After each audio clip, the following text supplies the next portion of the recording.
Señor. ¿Me explico en esto? Porque si no conocemos el amor de Dios, se puede transformar en un servicio vacío para los hombres, externo.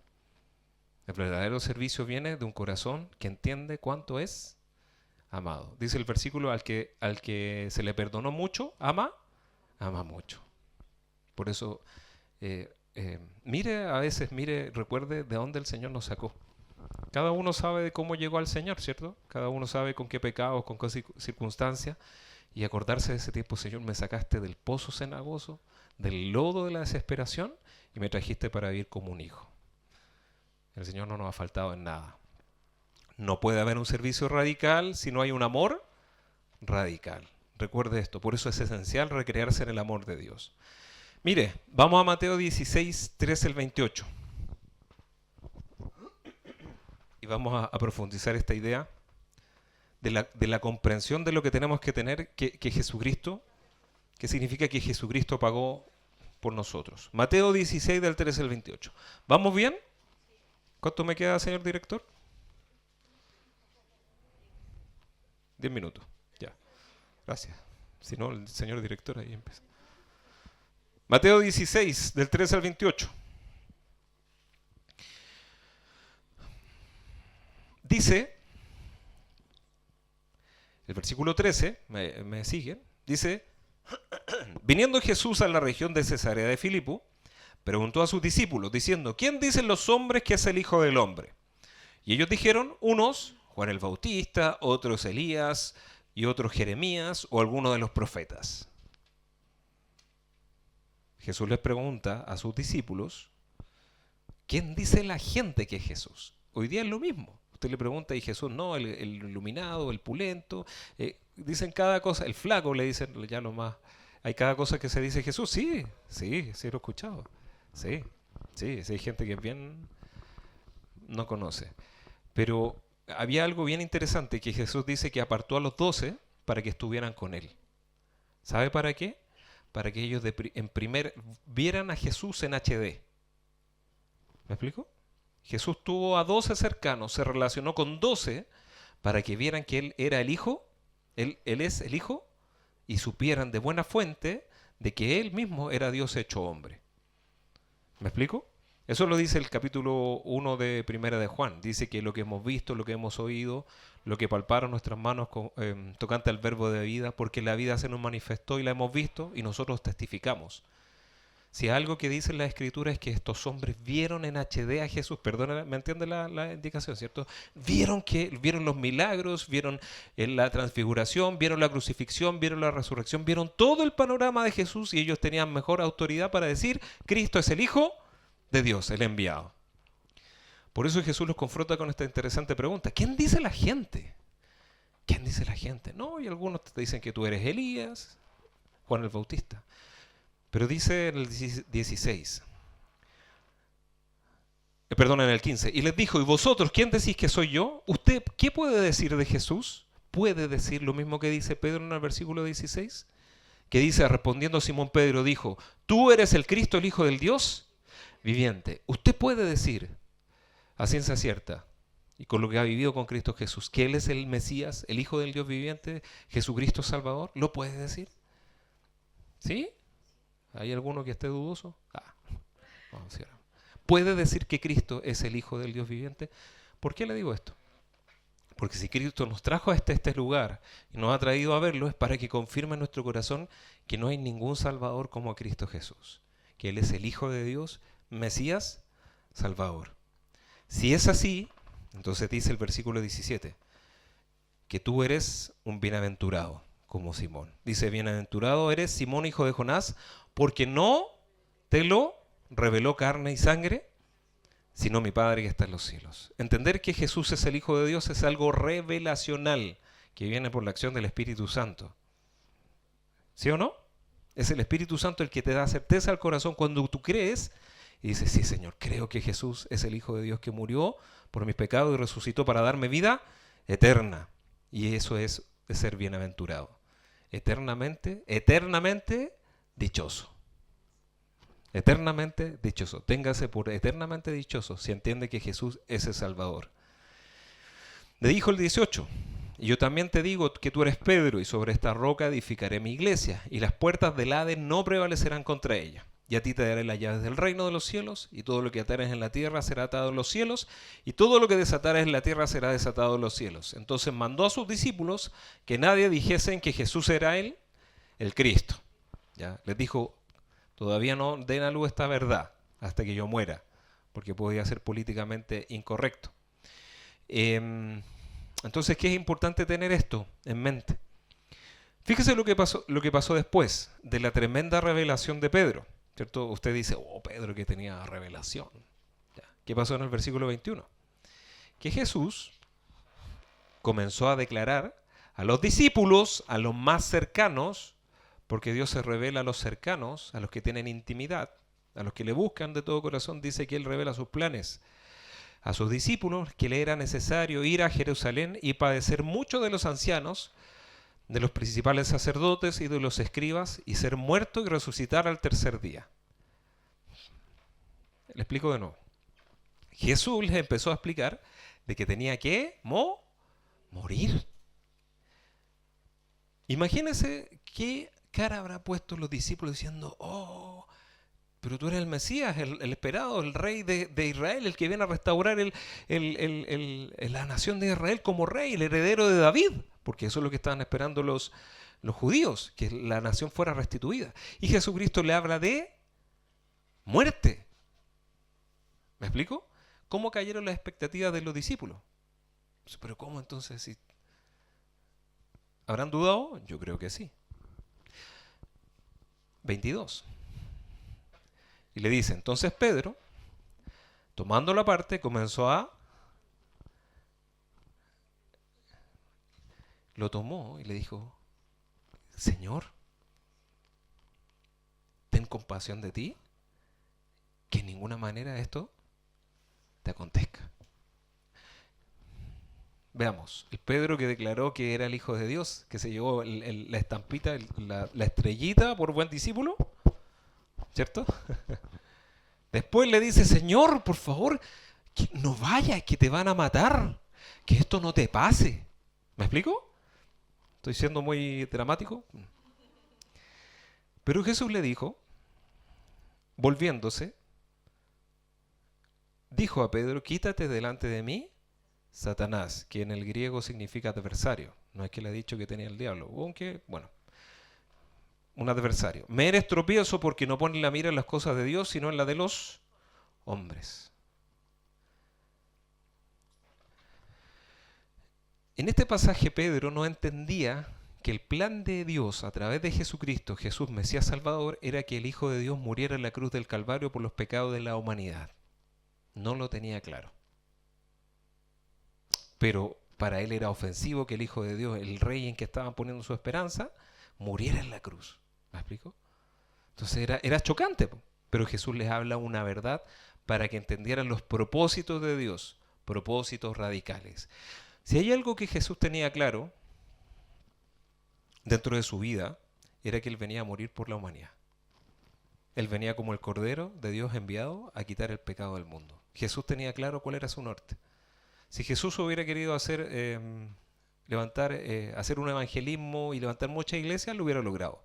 Pero no era su propósito, ¿no? Jesús ni siquiera quizás fue el mejor evangelista, el mayor evangelista de la historia. ¿Sabía eso? Pero sí preparó a 12 que iban a preparar a la iglesia. Su misión era 3 años, ¿cierto? Vivieran a esta tierra, tomar a 12 que vieran y tomaran una foto perfecta de quién era el Jesús el Mesías, ¿cierto? Para que predicaran el Evangelio de que en Él está la salvación. Si hay algo que Jesús tenía claro es que Él iba a morir por la humanidad. Y no podía ser menos que eso, porque esa era la voluntad de Dios. Una entrega, un propósito radical. Y eso nos habla de tener cosas claras en la vida, que el Señor nos demanda que nosotros tengamos claro, Señor, a quién sirvo y a quién voy. Y lo que dice la Escritura es que Jesús, el único propósito era agradar al Padre. No era agradar a los hombres. Dice en varios pasajes que él, la expectativa de la gente era nombrarlo rey, que ser el rey de los judíos para restituir la nación de Israel. Cuando lo querían hacer rey, dice que Jesús se apartaba porque no era su propósito saciar las hambres de las masas. ¿Me explico? Era un servicio silencioso y radical. Entonces, fíjense que ¿por qué es tan claro esto? Porque va a llegar un tiempo en que uno debe tomar decisiones radicales para saber a quién sigo. Porque Jesús, el servicio de Jesús siempre fue radical, siempre fue respecto a un norte claro. Y los discípulos de Cristo no pueden ser menos. Y van a haber momentos en la vida en que uno va a tener que tomar decisiones radicales por agradar al Dios que lo tomó, al rey que lo tomó por discípulo. Yo les conté esta historia, parece que, bueno, en mi grupo ya yo tenía una jefatura, y a mí me ponían, porque en ese tiempo era rápido para correr, bueno, entonces me ponían todas las pruebas físicas de correr, ir a pinchar los globos rápido, bueno, todas esas cosas. Estoy hablando de los aniversarios que se hacían alianzas, ¿cierto? Y ahí, bueno, entonces yo participaba en fútbol, ¿cierto? Ese era mi puesto, ya tenía candidato, me ponían en el equipo de fútbol y me ponían en las pruebas físicas de correr, porque era más joven también. Entonces le tocó el turno a la alianza, bueno, sacaron los colores y a la alianza de mi grupo le tocó el color rojo. ¿Cuál era y cuál que eligieron de mascota? El diablo. Todo rojo, no, hay que somos los... Entonces yo dije, no, pues. Hamilton, ¿te vas a anotar para las pruebas? ¿Cierto? ¿Vas a jugar en el equipo? No le dije. ¿Pero por qué? No, porque yo soy cristiano y cambien el mono. No, pero es que... No, bueno, no participo. No. Me gané nadie me quiso durante ese aniversario. ¿Ya? ¿Y qué cree que pasó? Salieron últimos todos. Sí, sí que. Y yo me abstuve de deshonrar al Dios que creía, que confiaba. Y después, ¿a quién estoy honrando? Aunque sea por juego. Le explico algo ay, si esto es un juego. Para mí no. Para mí servir al Señor. Y me gané varias ahí murmuraciones, ¿cierto? En fin. No podemos ser tibios en nuestro servicio al Señor. Debemos ser radicales. Dice el versículo 24.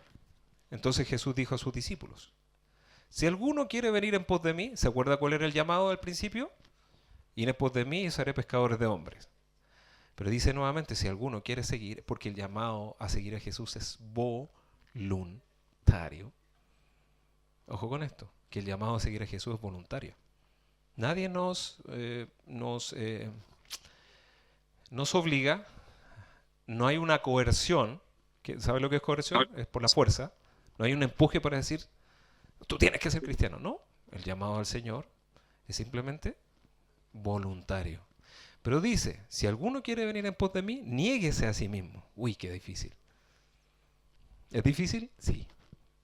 Porque hay cosas que a mí no me gustaría dejar. Pero si las dejo, como les conté en el principio, voy a ver lo que Dios tiene con mi vida en las cosas eternas. Niéguese a sí mismo, tome su cruz y sígame. Porque todo el que quiera salvar su vida, la va a perder. La perderá. Y todo el que pierda su vida por causa de mí la De mí la hallará. Gracias Encontrará. bueno. Porque ¿qué aprovechará el hombre? Escúchame bien este versículo. Bájame el audio de él. Porque ¿qué aprovechará el hombre si ganare todo el mundo o perdiera su alma ¿O qué recompensa dará el hombre por su alma? Porque el Hijo del Hombre vendrá en la gloria de su Padre con sus ángeles y entonces pagará a cada uno conforme a sus obras. En fin, hasta el 27. Porque el Hijo del Hombre vendrá en la gloria de su Padre con sus ángeles y entonces pagará a cada uno conforme a sus obras. Decisiones radicales, propósitos radicales, servicio radical. O soy o no del Señor. Si no quiero, no importa. Podemos buscar la gloria del mundo. Eso está permitido, pero cada uno después tendrá que cosechar y ver delante del Señor. Pero si quiero lo eterno, implica morir a uno mismo. A los deseos, anhelos, sueños de uno, porque el Señor, por seguir y obedecer al Señor. ¿Es duro? Sí. ¿Pero hay recompensa eterna? También. ¿Y vale la pena? Definitivamente. Por eso les contaba el ejemplo del principio. Si esa persona no hubiera sido liviana, ya, lo que quiera, ándate con esta niña. Yo no estaría acá. ¿Me explico? Pero hay decisiones que yo debo tomar por saber que Cristo me amó primero. Lo que hemos hablado, el amor de Dios en Cristo Jesús que me llamó en los propósitos eternos para tomar decisiones radicales. Juan 12, 20 al 26, para ir cerrando.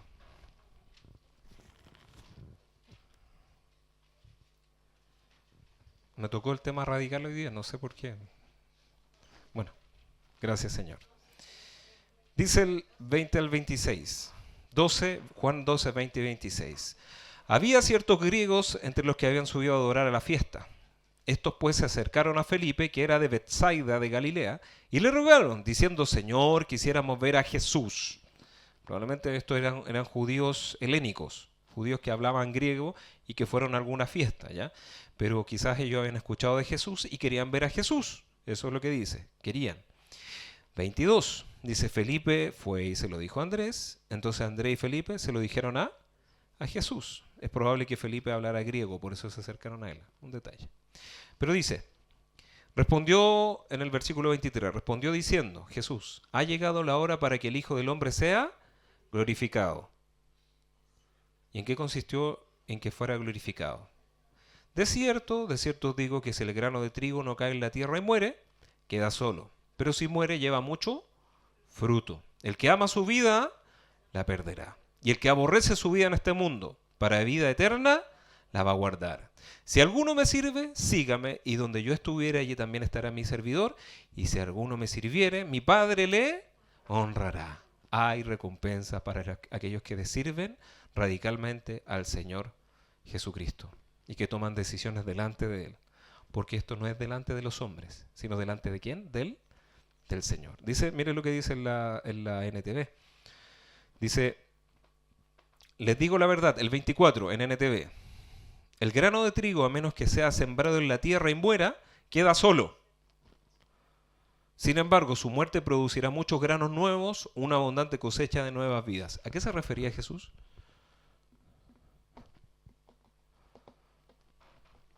¿Ah? Está hablando de que Él tenía que morir, que era necesario que Él muriera, pero que su muerte iba a desencadenar que muchos, que su carácter fuera reproducido en muchos que iban a creer en Él. El principio de la muerte para vida.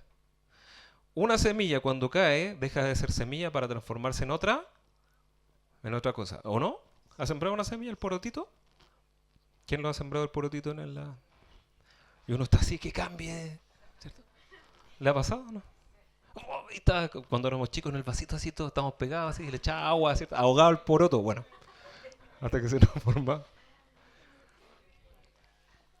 En el Evangelio, para hacer algo hay que transformarse, hay que dejar de ser algo para hacer otra cosa. Hay que morir. Es el único principio que vale. En el caso nuestro, morir a nosotros mismos, a nuestros deseos, para parecerme y ser como Jesús. Eso es lo que dice, que Él tuvo que morir para ver mucho fruto, el principio de la transformación. Para ver nosotros el fruto necesariamente debemos morir nosotros mismos. Día a día tomar y diciendo, Señor, estos son mis anhelos, mis sueños, pero ¿qué quieres tú? Decido por tus anhelos. Lo dice en el versículo 25. Perdón, en el 24, que ese fruto de dejarnos morir va a desencadenar que muchos crean en el Señor. Usted no se da cuenta cuando usted obedece en su trabajo y es fiel en su trabajo a los principios de Dios. Alguien le está viendo.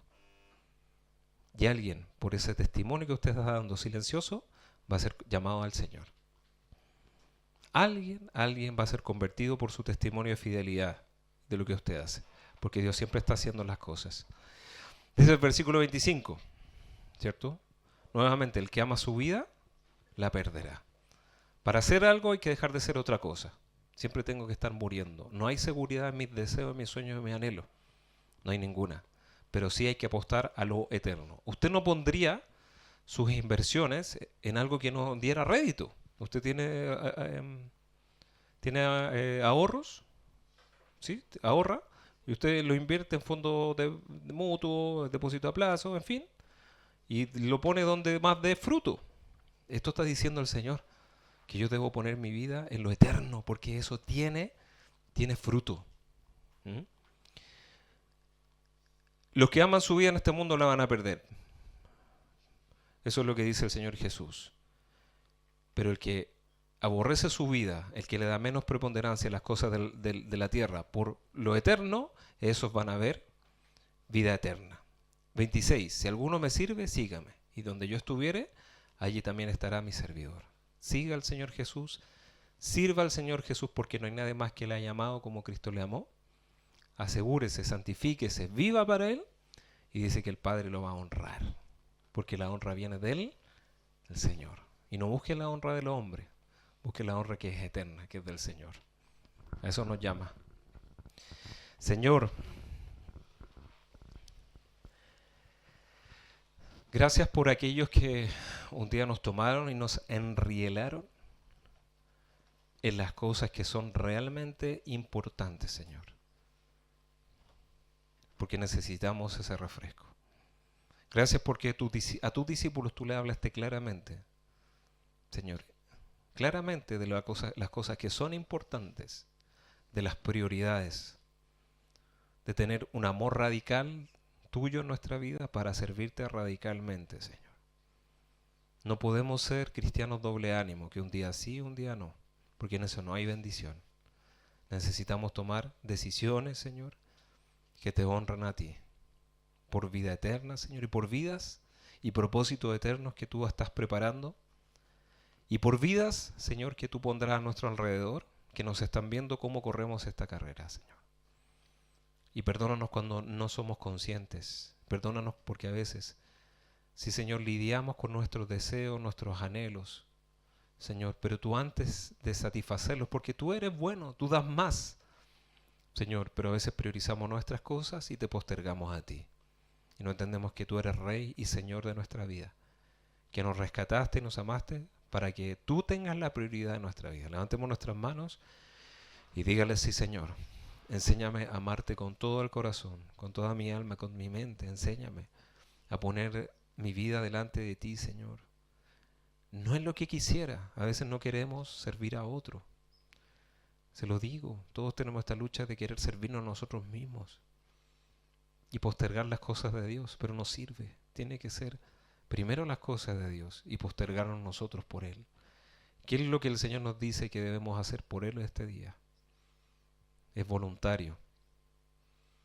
Es una decisión. Pero que siempre tomemos las mejores decisiones conforme a lo eterno y no lo superficial. Porque el mundo de sus deseos pasa. Eso es lo que dice tu palabra. Todos nuestros deseos pasan, Señor. Nuestros anhelos pasan. Y si a veces tendremos que postergarnos por mirar una gloria más eterna, Señor, una gloria eterna, vale la pena, Señor. Porque queremos la honra que viene de ti. Dígale, sí, Señor, enséñame. Enséñame a buscar la honra que viene de ti, Señor. Enséñame. Enséñame a estar donde tú estás. Enséñame a estar donde y hacer lo que tú quieres, porque tú me amaste primero. Me pusiste tu sello, me diste tu espíritu, me amaste. No hay mayor amor el que uno ponga la vida por sus amigos. Tú pusiste tu vida para amarme, Señor, para hacerme entender que mi vida vale, que tiene sentido en ti, Señor, sentido eterno. Que no soy un desperdicio, Señor, que no es que, Señor, fui un accidente, no es que mis padres por casualidad me tuvieron, sabe que no es así. Usted fue llamado por el mismísimo Hijo de Dios. La sangre de Cristo fue derramada por su vida para desatar propósitos eternos. Cosas que ojo no vio ni oído oyó son las que están preparadas para aquellos que le aman. Quizás no veremos muchas cosas en este tiempo, pero nos sorprenderemos de lo eterno cuando estemos en la gloria. Cuando el Señor nos diga, sí, Señor, buen siervo y fiel. Sobre poco has sido fiel, sobre mucho te pondré. Hagamos un compromiso con lo eterno y dígale, Señor, ayúdame a reenfocarme en lo eterno, que a veces mi corazón, y tenemos esta lucha, se va en torno a lo circunstancial, se va, Señor, en torno a las pruebas, y se me olvida que tú eres más grande, que resucitaste de los muertos y que tienes todo el poder para sacarme de toda circunstancia. Y en este día, como mi Señor, te clamo por mi vida. Clame, ponga su vida al Señor y dígale, Señor, yo quiero rendirme, quiero servirte. Quiero ir en pos de ti, Señor. Y a veces cuesta, pero es una decisión que vale la pena tomar. Y gracias porque en ti tenemos toda la provisión para todas las cosas. Pídale al Padre, pídale a Jesús lo que necesita en este día. Pídale lo que necesita, pídaselo al Señor. Que no busquemos nosotros lo que Dios nos quiere dar. Pídaselo al Señor, pídaselo. Él es nuestro Padre, Él es nuestro pastor. Anhelos, sueños que deben ser enfocados dentro de lo eterno, enmarcados en lo eterno. No en lo mundano, no en lo terrenal, sino que anhelos, deseos que se alinean con los que Dios tiene para ti. Cosas que ojo no vio ni oído yo, son las que Dios ha preparado para los que le aman. Señor, bendigo este grupo, bendigo los propósitos eternos, que tú cumplas anhelos, sueños que se van a cumplir para honrar y glorificar tu nombre, Señor, donde trabajos, personas van a honrar tu nombre y te van a conocer, producto del amor que te tiene cada uno acá, en el nombre de Jesús. Que la sangre de Cristo cubra nuestras vidas, nos guíe, y que el Dios Todopoderoso, Dios y nuestro Padre, te bendiga y bendiga los planes y propósitos que tiene para ti, porque son cosas que Dios preparó, Dios cosas que tiene contigo en este tiempo. Gracias, Señor, gracias por tu presencia, por tu sabiduría en medio de nosotros. Gracias, Señor, porque en este día podemos, Señor, ser bendecidos mediante tu Espíritu. Y cobija y atiende, Señor, porque tú a los que te sirven, tú les das descanso, Señor. Tú les das paz, tú los proteges, tú los guardas. Señor, tenemos todos los seguros, Señor, comprometidos porque tú te comprometiste por tu sangre con nosotros. Y nada nos faltará, es tu promesa, Señor. A los que te sirven sinceramente, nada les va a faltar. No he visto justo desamparado, ni su descendencia que mendigue pan. Si hay un temor de servir al Señor porque le falte algo, fíjese que no es así. Dios provee, es así. No le va a faltar a usted, no le va a faltar. Porque Dios es fiel. Jesucristo es fiel. Nunca nos va a faltar. Es lo que le preguntó a los discípulos. ¿Algo le ha faltado en este tiempo que han estado conmigo? Nada nos ha faltado. Es así. Gracias, Señor, y despierta anhelos eternos y que podamos multiplicarnos en una generación que te sirve a ti, solo a ti, radicalmente. Te lo pedimos. Enséñanos a ser radicales para que los que vienen atrás sean radicales contigo, Señor. De todo corazón, un alma para honrar y glorificar eternamente tu nombre. Te bendecimos y gracias. Te oramos por la ofrenda también que tú multipliques. En el nombre de Jesús. Amén.